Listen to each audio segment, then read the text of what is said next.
Welcome to Proclaiming Justice, a podcast from PJTN that focuses the light of truth on vital issues in today's headlines that impact every American.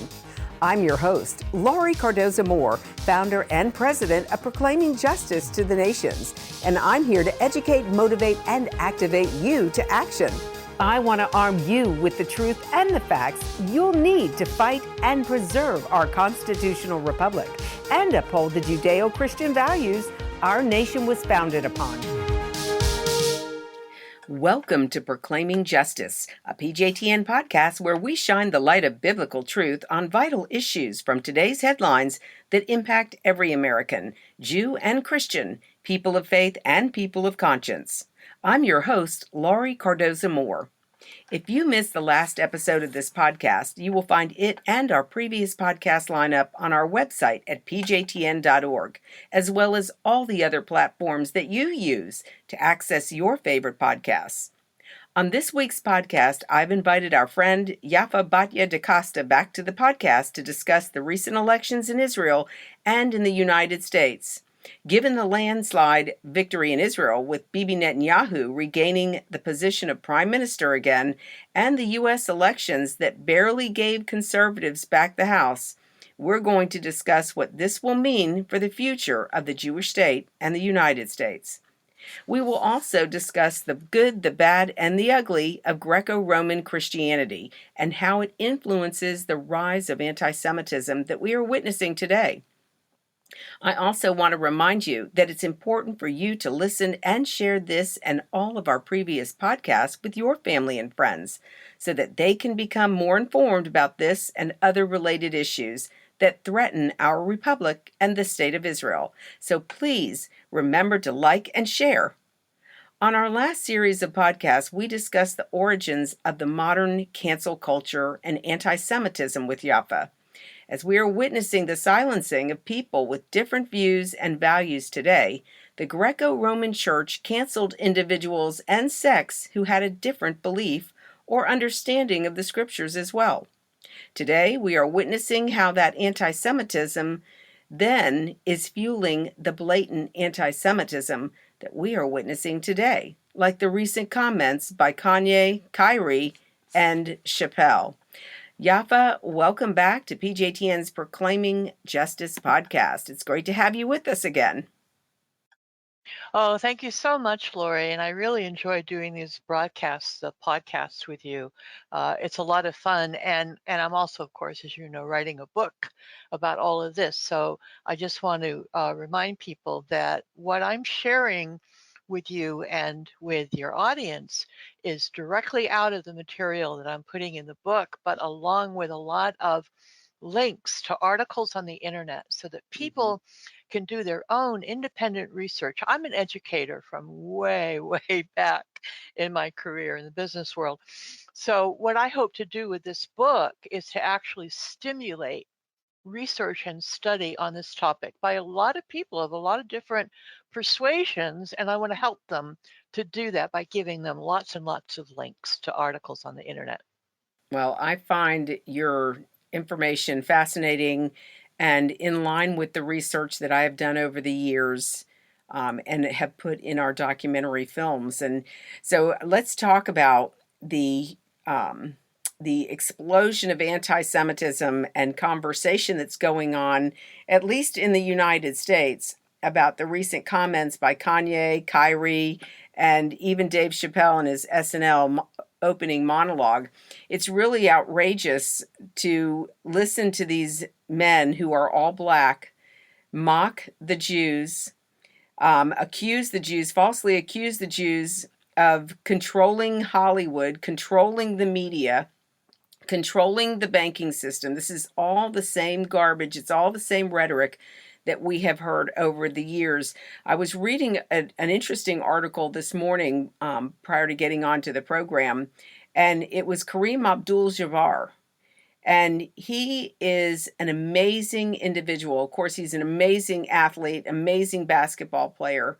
And he is also a Muslim. And he wrote an article about this ongoing conversation between Kanye, Kyrie, and Chappelle. And I was amazed and shocked at his understanding of the relationship, the anti-Semitism that Jews have faced, and how he tied it to what is happening, what's happened with the Black community, how Blacks have been um, intimidated and treated throughout the centuries by whites.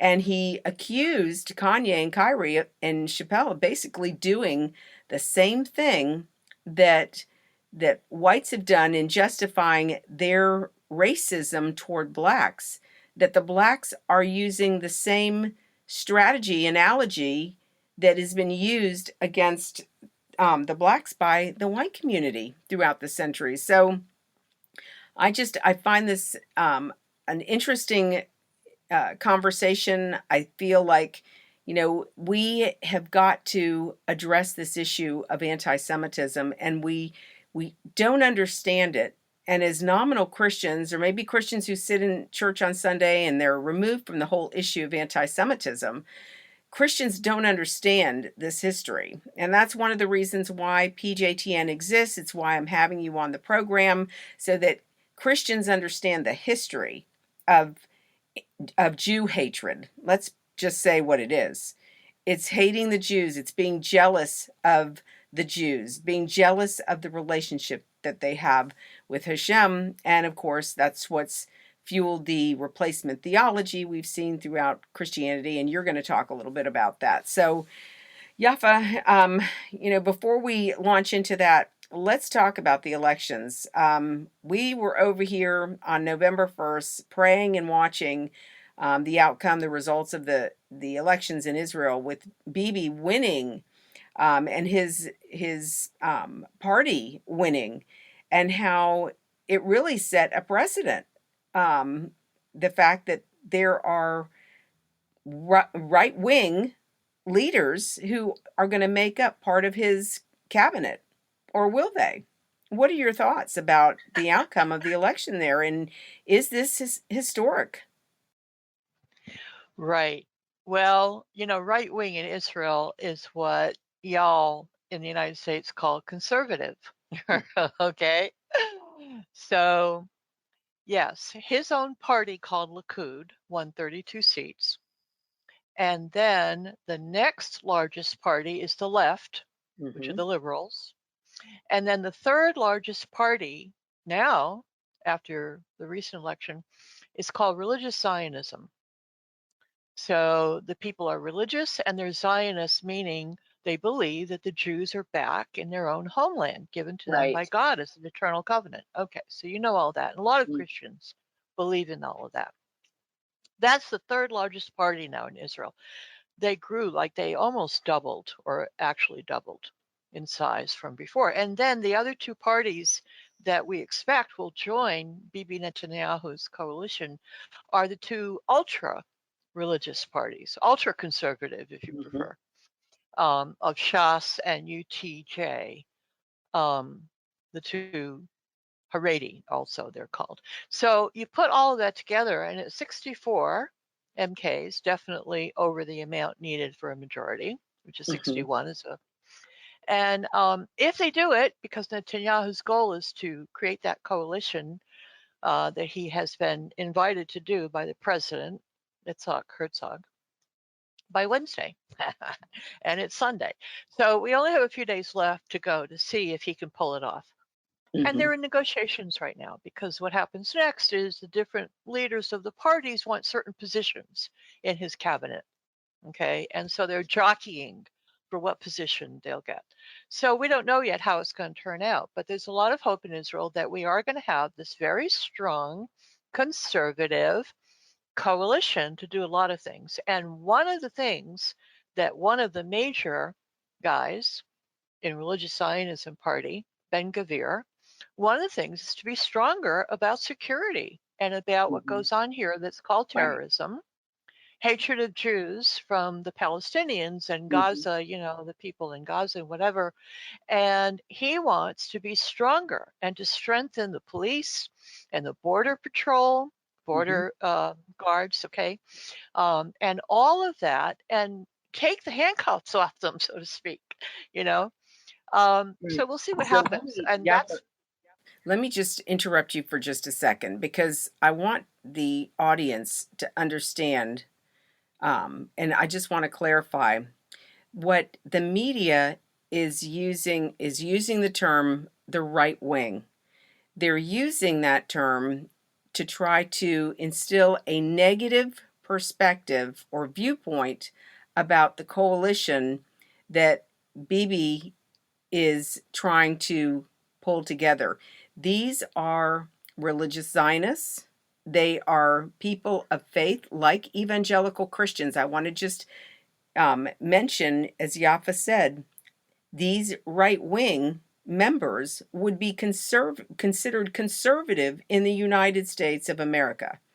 And right. so we have this opportunity in Israel, which is unprecedented. It's never, I don't think in all the years I've been, following Israeli politics, I don't think this has ever happened before. I think this is the first time in Israel's history since forming a state in 1948 that they've had this opportunity, this unique opportunity, bringing the Bibi back into the fold.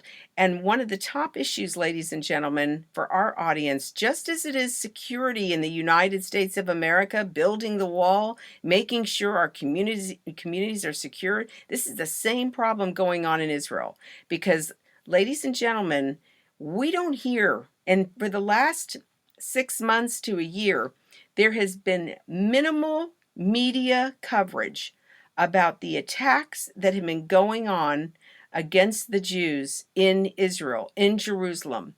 We don't hear it because our media is more focused on what was happening politically and the races that were going on. They were not focused on telling Americans what was happening in Israel. And so there's been a bloodbath going on over there. Innocent people are being murdered. So yes, for the prime minister to step into this position, this is historic. And it's similar, what we're watching happening in Israel is similar to what is happening in the United States of America. And it is why Christians should be following what is going on in Israel, because what happens to Israel affects all of us. And I see this, Yafa, as God raising up the standard that Israel, in the last days, Israel has to arise as the leading nation in the world. The United States is being minimized. Talk about that, Yafa. Well, I'm sure you've heard the expression canary in the coal mine, right? That's You've it's heard that. it fits, it's spot on. Okay. So, from a society point of view, of modern day society of all countries, Israel as a country is considered the canary in the coal mine. What I mean by that is that expression means that the canary in a cage in a coal mine is an early indicator of potential danger, okay, to everybody in the coal mine. So that's going back to what you just said about what happens in Israel is an indicator of potentially what could happen to other societies in other countries of the world. In other words, that terrorism, has increased, lack of security, lack of safety for ordinary everyday people, all of that stuff. If it's going on in Israel and it's not stopped, okay, it's a danger, a potential danger for all other societies. And you're right, there's been a lot of stuff going on of people being killed, maimed, injured in Israel that hasn't been covered by the media because the media doesn't want people to know about this particular canary, okay? They don't want Exactly. them to know because it's danger to everybody else if it continues. So the thing is this, let me give you just an example so your audience can understand. Inside Israel, prior to the election, there was an argument about whether an IDF person, a soldier, or a border guard or police, anyone with the authority to take out a terrorist, okay, should use a lethal weapon against someone who's throwing rocks Mm, at a Jew. mm. Okay. And they would minimize it as if it's a child throwing a pebble. Yeah. Now, a rock, a big enough rock, thrown at a moving car into the windshield has killed people because the Yes. car then, goes off the road or whatever Mhm. happens in that accident that occurs. That has happened many times in Israel. I'm not saying recently, but I'm just over the years. So this thing about rocks being thrown is a danger, is a risk of somebody losing their life. And yet they've been in the media here in Israel and other people saying, no, no, no, no, no. You shouldn't shoot at that person, use a lethal weapon because they're only throwing a rock. Mm. Okay. That's what's been Uh, going on. One of the this is things. outrageous. It's Okay. outrageous.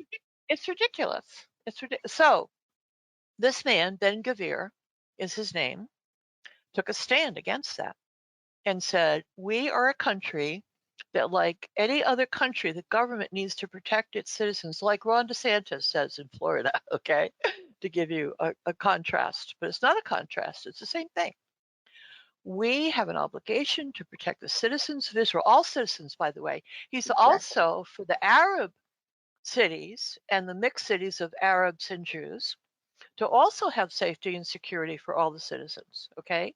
And he has a quote that was mentioned in an article about him where he said, I'm not against Arabs. I'm against the what do you call them? The terrorists, but well, he used a certain term and I can't think of it right now. He's against the ones who want to kill people, Jews and Arabs alike. They even want to kill the moderate Arabs, Islamists. Hmm. That's what he said, the Islamists. That's what he's concerned about. Okay, that they get put in jail or that they get exported and taken out of the country or whatever. Do something as a deterrent. And what's going on right now is not a deterrent because the Palestinian Authority pays people who kill Jews Right. once they go to jail. They pay them, it's called pay for slay, or they pay the family if the terrorist is taken out, is killed. Okay. And that hasn't stopped. And all the money, or some of the money, a lot of the money that goes to the Palestinian Authority, especially from Europe, goes to pay the salaries of these people who are in jail Exactly. because they Yeah. killed a Jew. It's It's outrageous. outrageous. Yeah, Yeah. No, this that's what's is, going on. yeah, it's outrageous that this is going on. And so we know Ben Gavir is getting a lot of media attention because of his positions that he supported Kahani. They called him a terrorist and Kahani a terrorist, which is it's outrageous that these terms would be used against individuals who are trying to protect and defend the country. So, Yafa, you know, how is this with this recent election? We also have, is it Smotek? Schmotek? Schmotek, yeah. Okay, so he's also getting some media coverage also that they don't like his policies. I remember interviewing him at the Knesset several years ago when I was in Jerusalem. He shares the same biblical values about the land of Israel and the Jewish people and their right to exist in their land that we as Christians, evangelical Christians, believe and adhere to. So tell me what the objection is to him as well. So these two individuals are being targeted by the left in Israel and trying to delegitimize the prime minister's Bibi's appointments. Are they going to get, is Bibi going to give them a ministerial position? Well, again, I don't have an inside track, to know what Bibi's going to do, but it should happen by Wednesday. But the bottom line is the left doesn't like Smotrich, and through character assassination, they're trying to make the people in Israel who are called secular, but that's not a good term for them in English. The Hebrew word for them really means unaffiliated. In other words, they're Jews who believe in God. They, observe Yom Kippur mainly and Passover and a lot of other customs. They're traditional in a sense, but they're unaffiliated. You can't slot them into ultra-Orthodox, Orthodox, conservative, Reform. The best term for them would be traditional, okay, of any different variety of what traditions they follow and which ones they don't. Mm-hmm. So they're unaffiliated with any of the major streams. And we know that. So secular is not the correct word for them, of the Hebrew word.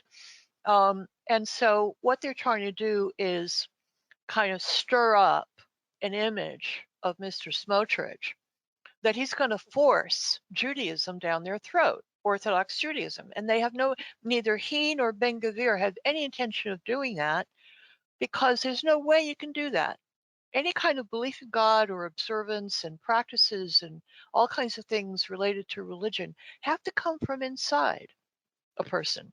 Has to be on a want to, like it, love it basis. And it can't be forced. We know it can't be forced, or if it is, Mm-hmm. there's all Right. kinds of bad, terrible things that come out of forcing anyone about anything, which is what cancel culture does, by the Right. way.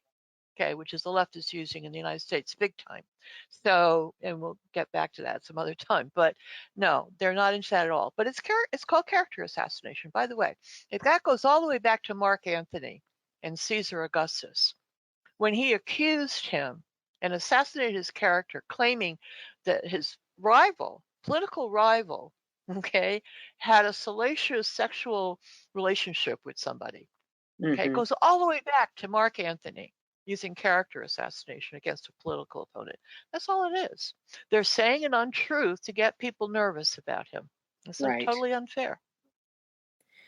No, it is. It's outrageous what's going on, but I'm hopeful. I mean, Yafa, what do you think about, you know, because it seems like the Israelis seem to be pleased and excited about this new form coalition, or the possibility of such, which you said, should be decided on Wednesday this week. But it seems like Israelis seem to be okay with this, and they like the direction. I mean, they voted this way. It's the mainstream press, like what we see here happening in the United States of America. They're putting out a narrative to try to intimidate and cause fear and falsely accuse. Do you have, how do you feel as an Israeli citizen? Do you feel like Israel's finally going to get? Is this a significant opportunity? Are we going to see major changes in the nation of Israel?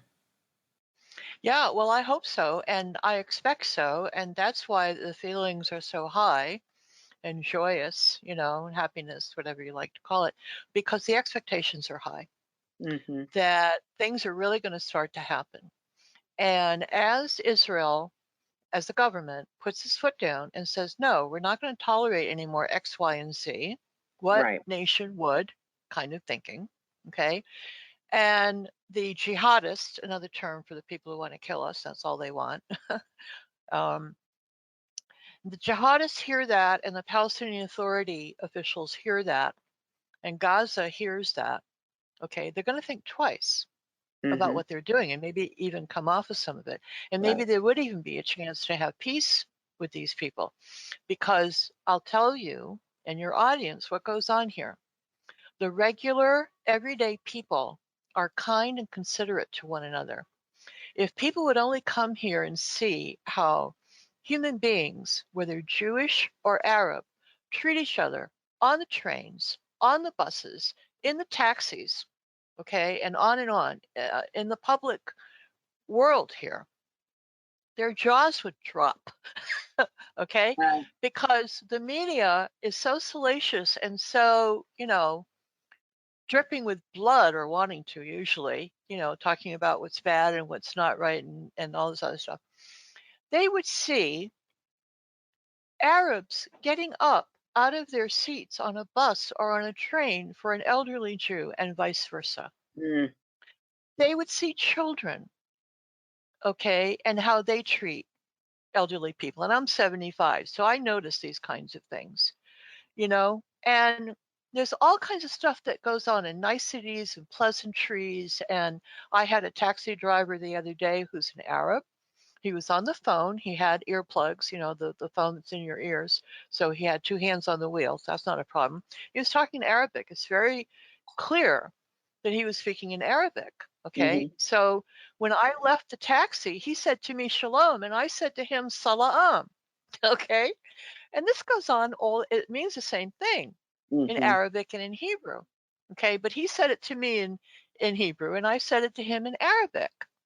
People don't understand what goes on here for the regular, moderate Jew and Arab people that live in this country. Yeah, no, this is something we highlighted in our documentary film, Boycott This. And we showed the Arabs who live in Israel under the Israeli government. And they live at peace with their neighbors. They live in communities with other Christians, other Jews, other Muslims. But of course, this is not the narrative that we hear because we still have the Balata refugee camp sitting over there in the Palestinian Authority controlled area. These poor Arabs, 3 generations, I believe, of which have been forced to have to live in squalor in this refugee camp that they keep, that the media keeps, that the Palestinians keep for media fodder to make the whole world think that Israel is oppressing the Arabs. But when you go into that, if you stand on a hillside and you look into that area where that camp is, the Palestinian controlled area has a lot of open land that they could be building on. They could be building condos and high rise apartments and taking these people out of their squalor that they're kept in 3 generations and giving them some dignity, helping them obtain work. But no, that doesn't fit the narrative. So it's outrageous. So, Wait a minute. The refugee camps are under the administration of the UN, the UNWRA. It's the UN and all the people who want to have this as a thorn in the side of the Arabs. So there's constantly a complaint against the Jews. That's yeah. who's doing it. That's Mm-hmm. who's doing it. Yep. They Yeah. didn't want them to go out of the camps and have a regular home or apartment like everybody else, regular job, regular everything. They wanted to keep the refugees, so called, and 2 generations of descendants of refugees called refugees. Okay, Right. 3 generations, right. Mm-hmm. They want that. They've been doing it for years and they want it that way so that they have a complaint against Israel. But it's not against Israel because Israel never wanted that. Israel's not doing it to these people. The Palestinians are doing it to them, to their own people under the UN. That's exactly right. Ladies and gentlemen, this has been going on, as we said, for 3 generations. They continue to do this. This is outrageous that the world sits by and allows this to happen. Yafa, we're coming up on the close of the program, and we haven't even gotten into all the issues that I would love to talk about. The recent elections here in the United States of America. We saw that we squeaked it out in the House. We've got some control. How do you perceive the next couple of years under the Biden administration affecting Israel? Is there is there going to be any hope for uh, Biden and his administration working with the new prime minister? Well, it's going to be a struggle for both. The United States, through their official channels, have already told Israel, through Bibi, uh, maybe through his assistants, that they do not want to work with either Smotrich or Ben-Gvir. So they're trying to interfere in the government that Bibi's trying to put together here in Israel, which is Mhm. totally outrageous. Okay. So that's going to be a struggle. And the people in the United States that support Israel, they will have to struggle with their continued support of the Jewish state. Mhm. And Jews will have to continue struggling with the antisemitism, which will continue to rise, unfortunately, I believe. And America will continue to struggle with inflation and the border crisis and all the other things, the schools, what's going on in schools, which is your area, much better than me, but I know a little bit of what's going on. I mean, all of that is going to continue to be a struggle because a minority, a slim majority in the House is Mhm. not going to be able to do very much, except maybe they can prevent, spending packages like Biden's been doing. But since they don't have the Senate, the only hope for the next 2 years is that Biden does or says something so incredibly outrageous that one or two or three, a small number of Democrats, like the woman Democrat from I forget which state who left the Democratic Party and became a Republican. There are people like Senator Manchin and some other people who might move over to the Republican side in order to Mhm. stop Biden and even replace him, even impeach him. Mhm. Okay, but that's how it would have to happen because they don't have the Senate right now. So I Right. don't know. Is he going to do anything that foolish and that outrageous? I have no idea. But the only thing they'll be able to do really, and it will count, I mean, it will be a help, is to prevent the overspending that he had been doing because he won't be able to get it past the House right now with the Yeah. Republican, majority. Yeah. Well, I think with the majority in the House, at least we're going to have hearings to start exposing what has been going on over the last couple of years here in the United States of America. In fact, the leadership in the House is already gearing up for that. So I'm excited to see what information may come out. Hopefully, it'll wake up the American public, and the American public will get to see, that the curtain will be pulled back. Everyone will see what has been going on, and how we are losing our freedoms. And of course, our relationship with Israel is paramount to our success. And that's why, ladies and gentlemen, you should all be involved in paying attention to what's happening in Israel, what's happening with the United States. Yafa, in closing, are there any final comments you would like to share with our audience? We didn't get into the program about the history of Greco-Roman Christianity. You wrote an article, The Good, the Bad, and the Ugly. But we would love to have you back next week. Any closing comments you want to share? Well, about I just want to say one thing about the committees, okay? And that is that it's still going to be a struggle also for them because the Justice Department just announced a special prosecutor who's going to go after Trump. Yeah. Okay. I don't know if you heard that, right? So they're going to continue to do what they're doing, even though, the committee from the House wants to look at the politicization, I think is how they call it, of the Justice Department and the FBI. All right. So Mhm. it's going to be a huge struggle because they're both fighting, for the end game, really.